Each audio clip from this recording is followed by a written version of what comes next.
Good evening, guys. Welcome to Cerebellum Academy. Today we have Dr. Dilip sir, Faculty of Medicine, and right now we have some quick rapid fire questions. So, are you ready, sir? I'm actually very poor in rapid fire. Okay, but that's fine. So, sir, what do you prefer, tea or coffee? Coffee. What was your first salary, sir? On paper, 7,500. If you're not a doctor, what would you be? Cricketer. Are you a early bird or a night owl? Previously, I was a night owl, but I understood later it was not good for health, so I become an early bird now. What one piece of advice you should give to the students? So I'm not a person who generally advises people, Okay.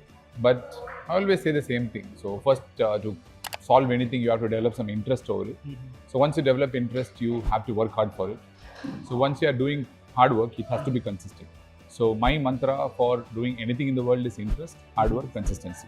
And sir, one last question. Can you, sir, tell me one line in Hindi? One line in Hindi. Any Bollywood song or any?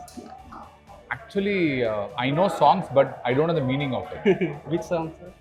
I like a lot of Arjit Singh songs. I like, you know the song called Inna Sona? I like that song.